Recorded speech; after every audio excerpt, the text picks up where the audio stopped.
1857 की क्रांति की हम बात करें तो थोड़ी सी हम बात कर लेते हैं ये क्रांति हुई क्यों थी। 1857 की क्रांति के कारण क्या थे। एक कारण हमारे पास इसमें आता है लॉर्ड वेलेस्ली की सहायक संधि।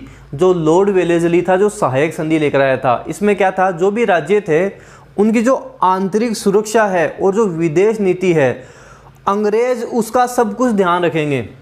आंतरिक सुरक्षा और विदेश नीति का जो भी जिम्मा है वो अंग्रेज देखेंगे, लेकिन इसका जो खर्चा है वो राज्य खुद उठाएगा। ये भी अंग्रेजों की एक हड़प नीति थी, उसमें भी अंग्रेज काफ़ी ज़्यादा खर्च हड़प रहे थे। एक तो कारण ये था। एक था लॉर्ड डलहौजी की गोद निषेध नीति, या जिसे हम राज्य हड़प नीति भी बोलते हैं। मतलब अगर राजा है, राजा के पुत्र नहीं है, राजा की मृत्यु हो जाती है तो उसका दत्तक पुत्र, गोद लिया हुआ पुत्र उत्तराधिकारी नहीं बनेगा। ऐसे इन्होंने सर्वप्रथम सतारा को हड़प लिया था, झांसी को हड़प लिया था। तो ये भी एक कारण थे। अब इसमें जो सबसे इंपॉर्टेंट कारण है, तात्कालिक कारण जो सबसे महत्वपूर्ण है, वो था उस समय हमारा गवर्नर जनरल था लॉर्ड कैनिंग। लॉर्ड कैनिंग ने क्या किया था, ब्राउन बेस राइफल की जगह एनफील्ड राइफल की शुरुआत की थी। ब्राउन बेस राइफल की जगह एनफील्ड राइफल की शुरुआत की थी। अब ये जो राइफल थी इसमें कारतूस को लगाने से पहले दांत से चर्बी का खोल उतारना पड़ता था। कारतूस लगाएंगे उससे पहले दांत से चर्बी का खोल उतारना पड़ता था। इसमें गाय और सूअर दोनों की चर्बी थी। जो कारतूस था इसमें गाय और सूअर दोनों की चर्बी थी। इससे हिंदू और मुसलमान दोनों भड़क गए। ये इसका एक तात्कालिक कारण था। अब आपको 1857 की क्रांति के बारे में थोड़ी सी बेसिक चीज़ें ध्यान रखनी है। 1857 की क्रांति के समय भारत का गवर्नर जनरल कौन था, लॉर्ड कैनिंग था। लॉर्ड कैनिंग, और इससे पहले डलहौजी था। इससे पहले डलहौजी, 1857 की क्रांति के समय लॉर्ड कैनिंग भारत का गवर्नर जनरल था। इंग्लैंड का पीएम कौन था, तो इंग्लैंड का पीएम पाल्मस्टेन था। पी से पीएम और पी से पाल्मस्टेन, पाल्मस्टेन इसका पीएम था। क्रांति की तिथि क्या तय की गई, काफी बार एग्जाम में पूछा जाता है 1857 की क्रांति की तिथि क्या तय की गई थी। 31 मई इसकी तिथि तय की गई थी।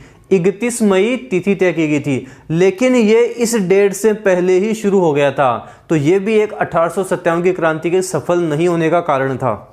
इसका प्रतीक क्या था, 1857 की क्रांति का प्रतीक क्या था, कमल का फूल और रोटी इसका प्रतीक था। ध्यान रखना है, 1857 की क्रांति का प्रतीक चिन्ह कमल का फूल और रोटी इसके प्रतीक चिन्ह थे। अब हम बात करते हैं क्रांति की शुरुआत की। दोस्तों बात है 29 मार्च 1857 की। 29 मार्च 1857 को बैरकपुर छावनी पश्चिम बंगाल के 34वीं रेजिमेंट के मंगल पांडे ने चर्बी लगे कारतूसों का प्रयोग करने से मना कर दिया।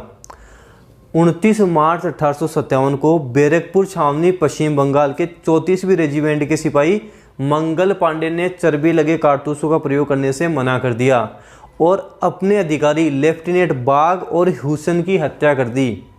लेफ्टिनेंट बाग की और हुसैन की हत्या कर दी। बाद में मंगल पांडे को गिरफ्तार कर लिया गया और 8 अप्रैल 1857 को मंगल पांडे को फांसी दे दी गई। वेरी वेरी इंपॉर्टेंट है, अच्छे से हमको इसको ध्यान रखना है। इस घटना के बाद 10 मई 1857 को मेरठ की पैदल टुकड़ी 20वीं एनआई का मतलब नेटिव इन्फेंट्री, इन्होंने क्रांति की शुरुआत कर दी। तो 10 मई 1857 को भारत में क्रांति की शुरुआत हो जाती है। अच्छे से ध्यान रखना है, वेरी वेरी इंपॉर्टेंट है। क्रांति की तिथि तय की गई थी 31 मई को और क्रांति 10 मई से ही शुरू हो जाती है, अच्छे से ध्यान रखना है। अब हम बात करेंगे राजस्थान में 1857 की क्रांति के बारे में। राजस्थान में 1857 में जो जो इंपॉर्टेंट है वो सारा सब कुछ हम लेकर चलेंगे। दोस्तों 1832 में विलियम बेंटिंग राजस्थान आता है और राजस्थान में आकर एजीजी की शुरुआत करता है। एजीजी का मतलब एजेंट टू गवर्नर जनरल, मतलब जो गवर्नर जनरल के अधीन में रहेंगे, एजीजी की शुरुआत करता है। और राजस्थान का प्रथम एजीजी बनाया जाता है मिस्टर लोकेट को। कैसे ध्यान रखेंगे, पहला हम बचपन में पहले क्या पहनते थे, लोकेट पहनते थे, तो लोकेट से ध्यान रखना है। प्रथम एजीजी बनाया जाता है मिस्टर लोकेट को। 1857 की क्रांति के समय राजस्थान का एजीजी जॉर्ज पैट्रिक लॉरेंस था। 1857 की क्रांति के समय राजस्थान का एजीजी जॉर्ज पैट्रिक लॉरेंस था। इनका जो मुख्यालय था, इनका जो रहने का मुख्यालय था वो अजमेर था और ग्रीष्मकालीन मुख्यालय इनका माउंट आबू था। 1857 की क्रांति के समय अगर मुख्यालय पूछा जाए तो ये ग्रीष्मकालीन मुख्यालय इनका माउंट आबू हो जाएगा, ये भी हमको ध्यान रखना है। तो इस तरह से राजस्थान का एजीजी जॉर्ज पैट्रिक लॉरेंस को बना दिया जाता है। एजीजी के अधीन होते हैं पीए, जो एजीजी होते हैं उनके अधीन पीए होते हैं। पीए का मतलब पॉलिटिकल एजेंट होते हैं। अब हमसे एग्जाम में पूछा जाता है जयपुर का पीए कौन था, उदयपुर का पीए कौन था, भरतपुर का पीए कौन था, जोधपुर का पीए कौन था। हमसे एग्जाम में पीए के बारे में पूछे जाते हैं। मैं आपको ट्रिक्स से सब कुछ याद करवा रहा हूं, अभी आपके सारे याद भी हो जाएंगे, आप ध्यान से सुनना। जयपुर के पीए की बात करें तो आपको ध्यान रखना है जयपुर में ईडन गार्डन है। वैसे ईडन गार्डन कलकत्ता में है, ध्यान रखना जयपुर में ईडन गार्डन है, तो जयपुर का हो जाएगा ईडन। उसके बाद में करते हैं उदयपुर का। उदयपुर का पीए था मिस्टर शावर्स। कैसे याद रखेंगे, उदयपुर को झीलों की नगरी बोलते हैं, फाउंटेन सिटी बोलते हैं, तो वहाँ क्या चलेंगे, वहाँ शावर्स चलते हैं। तो उदयपुर का पीए हो जाएगा मिस्टर शावर्स। उसके बाद में हम बात करते हैं जोधपुर के पीए की। तो जोधपुर का पीए था मेक मोशन। कैसे ध्यान रखेंगे, जोधपुर में ज़्यादा धूप पड़ती है तो जोधपुर में मौसम खराब हो जाता है, मौसम बनाना पड़ता है, मौसम बनाना पड़ता है। तो मौसम बनाना, तो उसको इंग्लिश में बोलेंगे मेक मौसम, मेक मौसम। तो मेक मौसम से ध्यान रखना, मेक मोशन, ये हो जाएगा जोधपुर का। उसके बाद में हम बात करते हैं भरतपुर की। भरतपुर का कौन था, तो भरतपुर का था मोरिसन। कैसे याद रखोगे, ऐसे याद रखना कि मेरा सन कहाँ है, भरतपुर में है, तो मोरिसन, मेरा सन मोरिसन, मोरिसन हो जाएगा भरतपुर का। फिर बात करते हैं कोटा का पीए कौन था, तो कोटा का पीए था मिस्टर बटन। ऐसे ध्यान रखना, कोट में बटन है, कोट में बटन है, तो कोटा का पीए हो जाएगा मिस्टर बटन। ये हैं राजस्थान के पीए, एग्जाम में पूछे जाते हैं, हमको इसी तरह ध्यान रखने हैं, लाइफ में आप कभी नहीं भूलोगे। अब हम बात करते हैं राजस्थान में सैनिक छावनियों की। दोस्तों राजस्थान में कुल 6 सैनिक छावनियाँ थी। राजस्थान में कुल 6 सैनिक छावनियाँ थी और सभी में जो सैनिक थे वो सभी में भारतीय सैनिक थे, ये भी आपको ध्यान रखना है, सभी में भारतीय सैनिक थे। अब 6 सैनिक छावनियाँ मैं आपको ट्रिक से याद करवा रहा हूँ, आपके सब याद हो जाएगा। आपको बस इतना ध्यान रखना है, नानी देखे एब, नानी देखे एब, बस ये ट्रिक ध्यान रख लो, सब कुछ याद हो जाएगा। न से नसीराबाद, कहाँ है, अजमेर में। नी, ना नी से नीमच, कहाँ है, एमपी में। देखे, दे से देवली, कहाँ है, टोंक में। खे से खेरवाड़ा, कहाँ है, उदयपुर में। नानी देखे एब, ए से एरिनपुरा, कहाँ है, पाली में। और बै से ब्यावर, कहाँ है, अजमेर में। राजस्थान में ये 6 सैनिक छावनियाँ हैं। नानी देखे एब से आपको ध्यान रखना है, नानी नसीराबाद, नीमच, देखे देवली, खेरवाड़ा, एब एरिनपुरा, एब बै से ब्यावर। इस तरह से आपको ये 6 याद रखनी है, ट्रिक से याद रखोगे कभी नहीं भूलोगे। अब इसमें आपको केवल 3 के बारे में ही ध्यान रखना है, बाकी के बारे में ध्यान नहीं रखना। देवली टोंक है, उसके बारे में इतना ध्यान रखना, यहाँ 10 जून को क्रांति हुई थी। खेरवाड़ा उदयपुर में क्रांति नहीं हुई थी। ब्यावर अजमेर में क्रांति नहीं हुई थी। तो इनमें से हमको केवल 3 ही देखने हैं, साथ साथ हमें कोटा का भी देखना है, क्योंकि कोटा में विद्रोह काफ़ी अच्छी तरीके से हुआ था, तो इसके साथ हम वो भी देख के चलेंगे। सबसे पहले हम बात करेंगे नसीराबाद की। नसीराबाद वेरी वेरी इंपॉर्टेंट है, उसके बारे में सब कुछ हम देख लेते हैं। दोस्तों नसीराबाद में क्रांति क्यों हुई उसके बारे में हम बात करें तो जो अंग्रेजों का, जो ब्रिटिश सत्ता का जो प्रमुख केंद्र था वो था अजमेर। अजमेर में ही इनके गोला बारूद, सरकारी संपत्तियां, सब कुछ अजमेर में थे। यहाँ पे ये क्या करते हैं, इनके पास 15वीं नेटिव इन्फेंट्री थी और 30वीं नेटिव इन्फेंट्री थी जो अजमेर में थी। जॉर्ज पैट्रिक लॉरेंस को डर हो जाता है और उनको लगता है कहीं ये यहाँ पे विद्रोह ना कर दें। जॉर्ज पैट्रिक लॉरेंस क्या करता है, जो 15वीं नेटिव इन्फेंट्री है उसको नसीराबाद भेज देता है। जब उनको नसीराबाद भेजा जाता है तो उनके मन में ये डाउट हो जाता है कि हमको इसलिए भेजा गया है ताकि हम क्रांति ना कर दें। और 28 मई 1857 को 15वीं नेटिव इन्फेंट्री क्रांति की शुरुआत कर देती है। राजस्थान में क्रांति की शुरुआत कब होती है, 28 मई 1857 को। कहाँ से होती है, नसीराबाद से क्रांति की शुरुआत हो जाती है। यहाँ पे ये क्या करते हैं, अंग्रेज अधिकारी हैं मेजर स्पॉटिसवुड और न्यूबरी, इनकी हत्या कर दी जाती है। मेजर स्पॉटिसवुड और कर्नल न्यूबरी की यहाँ पर हत्या कर दी जाती है और यहीं से राजस्थान में क्रांति की शुरुआत हो जाती है। आगे चलकर ये दिल्ली की ओर चले जाते हैं। अब एक क्रांति के असफल होने का कारण ये भी था कि ये दिल्ली की ओर चले जाते हैं। इनको अजमेर जाना चाहिए था और अजमेर जाकर यहाँ पे जो गोला बारूद सरकारी संपत्ति थे उसको अपने अंडर में कर लेना चाहिए था। अगर उसको अंडर में कर लेते तो क्रांति और अलग तरीके से होती, क्रांति सफल भी हो सकती थी। नसीराबाद के बाद जो क्रांति की शुरुआत होती है वो नीमच से होती है। नीमच मध्य प्रदेश से क्रांति की शुरुआत होती है। उस समय ये मेवाड़ के अधीन आता था, वहाँ से क्रांति की शुरुआत होती है। कर्नल एबोट वहाँ पे शपथ दिला रहे हैं कि तुमको क्रांति नहीं करनी है, तुमको पूरा हमारा सहयोग करना है, अंग्रेज़ों का तुमको पूरा सहयोग करना है। उस समय मोहम्मद अली बेग एबोट को बोलते हैं, क्या तुमने अपनी शपथ का पालन किया? क्या तुमने अवध को कुशासन का आरोप लगाकर हड़प नहीं लिया क्या? तो नीमच से यहाँ पे पहले ही असंतोष बढ़ा हुआ था। 3 जून 1857 को नीमच में क्रांति की शुरुआत हो जाती है। मोहम्मद अली बेग और हीरा सिंह के नेतृत्व में यहाँ पे क्रांति की शुरुआत होती है। याद ना हो मोहम्मद अली बेग और हीरा सिंह का नाम तो ऐसे याद रख लेना, बैग में हीरा है, बैग में हीरा है। तो मोहम्मद अली बेग और हीरा सिंह के नेतृत्व में यहाँ पे क्रांति की शुरुआत होती है। यहाँ पर दोस्तों 40 अंग्रेज अधिकारी और उनका परिवार क्रांतिकारियों से बचने के लिए डूंगला गांव पहुंच जाते हैं। वहां पे इनको रूंगाराम जाट शरण देता है। क्रांतिकारियों से बचने के लिए डूंगला गांव पहुंच जाते हैं, वहां पे रूंगाराम जाट इनको शरण देता है। जब मेवाड़ के पॉलिटिकल एजेंट शावर्स को पता लगता है तो 40 अंग्रेज अधिकारी और उनके परिवारों को सुरक्षित उदयपुर पहुंचाता है। मेवाड़ के महाराणा स्वरूप सिंह इनको पिछोला झील के जग मंदिर में शरण देते हैं।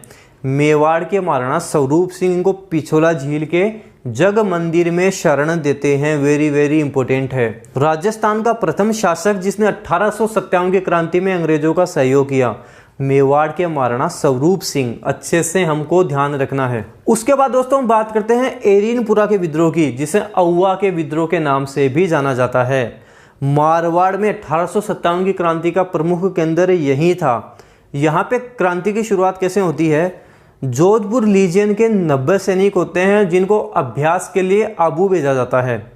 आबू इनके ग्रीष्मकालीन का प्रमुख केंद्र भी था। जो एजीजी का प्रमुख केंद्र था वो ग्रीष्मकालीन आबू ही था, वहाँ इनको भेजा जाता है। 21 अगस्त 1857 को वहाँ पे विद्रोह हो जाता है। 21 अगस्त 1857 को ये सैनिक विद्रोह कर देते हैं। अब पूछा जाता है विद्रोह किनके नेतृत्व में हुआ, तो आपको ध्यान रखना है एसएमटी, बस ये नाम याद रखना। एस से हो जाएगा शीतल प्रसाद, एम से मोती खां और टी से तिलक राम।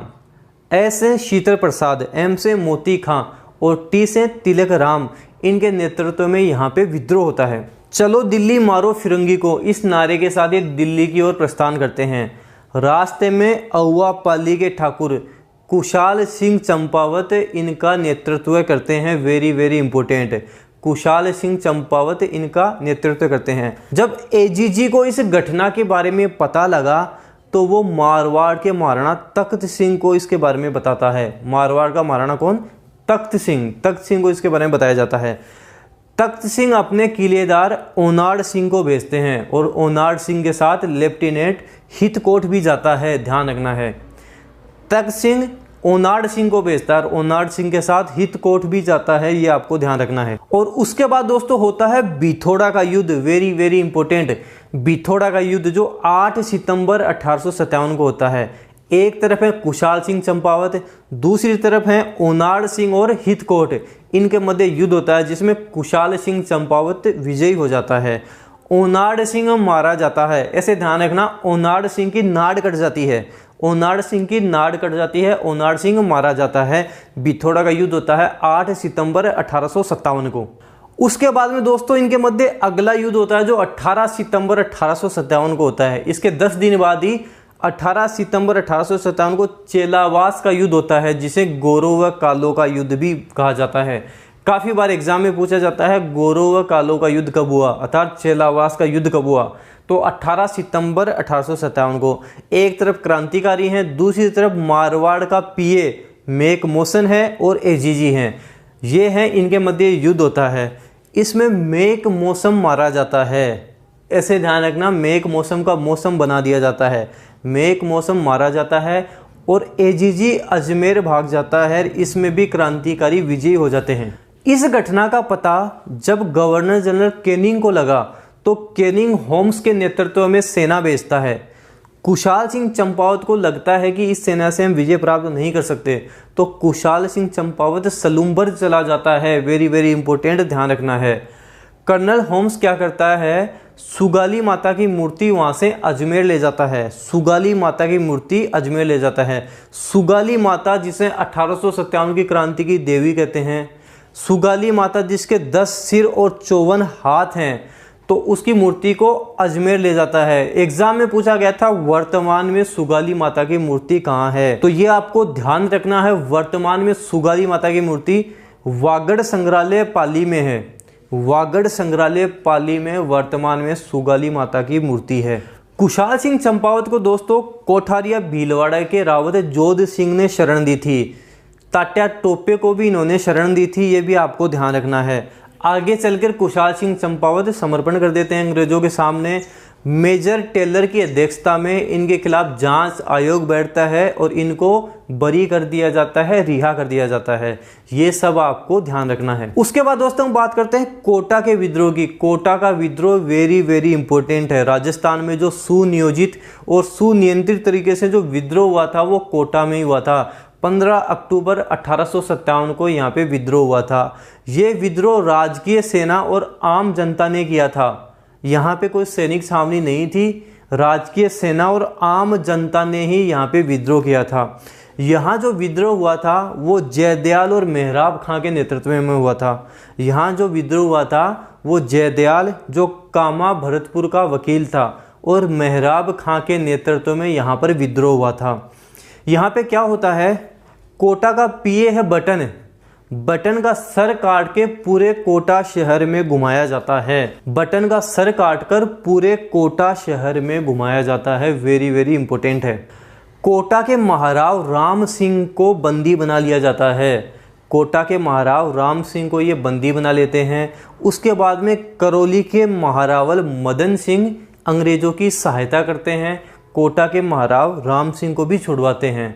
करौली के महारावल मदन सिंह अंग्रेजों की सहायता करते हैं। ये भी आपको कोटा के बारे में ध्यान रखना है। दोस्तों ये 1857 की क्रांति के बारे में सब कुछ इंपॉर्टेंट फैक्ट हमने कवर कर लिए। अब इसके अलावा जो जो इंपॉर्टेंट चीज़ें हैं वो हम देख लेते हैं। धौलपुर में थोड़ी सी क्रांति के बारे में बात करते हैं। धौलपुर में जो क्रांति हुई वो बाहर के क्रांतिकारियों ने क्रांति की और बाहर से ही इसको आकर दबाया गया। ग्वालियर एमपी से क्रांतिकारियों ने क्रांति की और पटियाला पंजाब से आकर इसको दबाया गया। ये धौलपुर के बारे में भी आपको थोड़ा सा ध्यान रखना है। इसके बाद में दोस्तों हम बीकानेर के महाराजा सरदार सिंह के बारे में बात करते हैं। यहाँ से भी एग्जाम में प्रश्न आता है। बीकानेर के महाराजा सरदार सिंह एकमात्र ऐसे शासक थे जिन्होंने राजस्थान से बाहर जाकर अंग्रेजों की सहायता की थी। बाडलू पंजाब जाकर इन्होंने अंग्रेजों की सहायता की थी। ब्रिटिश सरकार इनसे खुश होकर टिब्बी परगने के 41 जिले इनको देती है। ब्रिटिश सरकार इनसे खुश होकर टिब्बी परगना जो हनुमानगढ़ के अंदर आता है उसके 41 जिले इनको देती है। वेरी वेरी इंपॉर्टेंट है, ध्यान रखना है। उसके बाद में थोड़ी हम क्रांतिकारियों की बात कर लेते हैं जो 1857 में जिनका महत्वपूर्ण योगदान था। सबसे पहले बात करते हैं अमरचंद भाटिया की। बीकानेर का अमरचंद भाटिया जिसने तात्या टोपे और रानी लक्ष्मीबाई की काफ़ी सहायता की थी, काफ़ी आर्थिक सहायता की थी। जितना भी अपने पास धन था सारा इनको आर्थिक सहायता के रूप में दे दिया था। इसलिए इसको राजस्थान में 1857 की क्रांति का भामाशाह या दूसरा भामाशाह के नाम से भी जाना जाता है। 22 जून 1858 को अमरचंद भाटिया को फांसी दे दी जाती है। 22 जून 1858 को इनको फांसी दे दी जाती है। ये राजस्थान के प्रथम स्वतंत्रता सेनानी थे जो इस आंदोलन के दौरान शहीद हुए, इसलिए इनको राजस्थान का मंगल पांडे भी कहा जाता है। ये भी हमको ध्यान रखना है। उसके बाद दोस्तों आपको ध्यान रखना है डूंगजी और जवाहर जी के बारे में, जिन्होंने शेखावाटी में सबसे पहले क्रांति की शुरुआत की थी। इनको शेखावाटी में लोक देवता के रूप में भी पूजा जाता है। डूंगजी और उनका भतीजा जवाहर जी, ये आपको ध्यान रखना है। अंग्रेजों को ये छापामार युद्ध प्रणाली से काफ़ी परेशान करते थे। छापामार युद्ध पद्धति से अंग्रेजों को काफी परेशान करते थे। जब डूंगजी को आगरा के किले में अंग्रेजों द्वारा कैद कर लिया जाता है तो जवाहर जी लॉर्ड सिंह जाट और कर्णी मीणा के सहयोग से इनको छुड़वाते हैं। जवाहर जी लॉर्ड सिंह जाट और कर्णी मीणा के सहयोग से डूंगजी को छुड़वाते हैं। ध्यान रखना है, वेरी वेरी इंपॉर्टेंट है। तो दोस्तों ये 1857 की क्रांति हो गई। जो जो इंपॉर्टेंट फैक्ट है वो सारे सब कुछ हमने कवर कर लिए इस वीडियो में। 1857 से संबंधित जो जो इंपॉर्टेंट है सब कुछ हमने कवर कर लिया। इसके बाद में मैं आपको टॉप 20 क्वेश्चंस भी करवाऊंगा, जो रह गया वो भी कवर कर लेंगे और आपने जो पढ़ा है वो भी टॉप 20 क्वेश्चंस में और अच्छे से हो जाएगा। तब तक आप इस वीडियो को अच्छे से देखें, सब कुछ अच्छे से याद करें। दोस्तों वीडियो जितना हो सके आपके फ्रेंड में शेयर करें, वीडियो लाइक करें। अगर आप चैनल पे नए हैं तो सब्सक्राइब जरूर कर लें और बेल आइकन भी दबा लें ताकि कोई भी न्यू नोटिफिकेशन आए वो आपको मिलता रहे। Thank you.